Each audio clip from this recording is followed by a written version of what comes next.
కీర్తన 5వ అధ్యాయము 7వ వచనం, నేనైతే నీ కృపాతిశయమును బట్టి నీ మందిరములో ప్రవేశించున్నాను. నీ ఎడల భయభక్తులు కలిగి నీ పరిశుద్ధాలయము దిక్కు చూసి నమస్కరించున్నాను. Hallelujah, praise the lord, praise the lord. చూశారండి, మనం ఆలయానికి వస్తున్నామంటే, ప్రభు ఆలయానికి వస్తున్నామంటే, యేసయ్య ఆలయానికి వస్తున్నామంటే దానికి కారణం ఏంటి? మన సొంత శక్తి, సొంత ఆలోచన, సొంత బలం కాదు, కానీ దేవుని కృపను బట్టి మనం మందిరానికి వస్తున్నాం. దేవుని కృప లేకపోతే ఆలయానికి పూర్తిగా కొడతాం, రావు.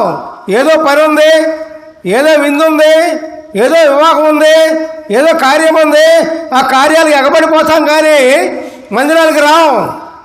అన్ని కార్యాల కంటే, అన్ని క్రియల కంటే, అన్ని విందుల కంటే, అన్ని శుభకార్యాల కంటే దేవుని ఆలయం ముఖ్యం, దేవుడు ముఖ్యం. ఆ సంగతి ప్రతి ఒక్క వ్యక్తి కూడా గుర్తించాలి ప్రియులారా.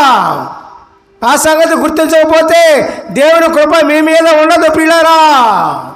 దేవుని కృప మీ మీద ఉండాలి అంటే దేవుని కృపను గురించి మనం గుర్తించుకోవాలి.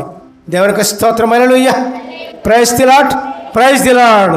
అందుకని నేనైతే నీ కృప, కీర్తనకాడు అంటే ఉన్నాడు, నేనైతే నీ కృపాతిశయమును బట్టి నీ మందిరములో ప్రవేశించున్నాను. నీ ఎడల భయభక్తులు కలిగి పరిశుద్ధాలయము దిక్కు చూసి నమస్కరించున్నాను. దేవుని యందు నమస్కారం చేస్తూ ఉన్నాం. ఎందుకని? ఎట్లాగా? నీ యందు భయభక్తులు కలిగి.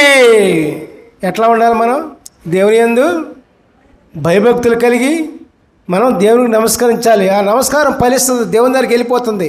అయ్యా యేసయ్యా, యేసయ్యా, యేసయ్యా, వందనమయ్యా, వందనమయ్యా అనుకున్నంత మాత్రానే అది ఆ వందనం దేవుడు స్వీకరించడు, ఆ నమస్కారం దేవుడు స్వీకరించడు.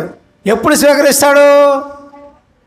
దేవుని యందు భయభక్తులు కలిగి, దేవుని యందు భయముతో కూడిన ప్రవర్తన కలిగి, దేవుని యందు భయముతో కలిగిన మీ మాటలు కలిగి, దేవుని యందు భయభక్తులు కలిగిన మీ యొక్క మంచి ప్రవర్తన కలిగి ఉన్నప్పుడు నీ వందనాల్ని, నీ నమస్కారాల్ని దేవుడు స్వీకరిస్తాడు. దేవునికి స్తోత్రం, హల్లెలూయా, ప్రైజ్ ది లార్డ్. అర్థమవుతుందా? దేవునికి స్తోత్రం చేయండి. Hallelujah, praise the lord, praise the lord.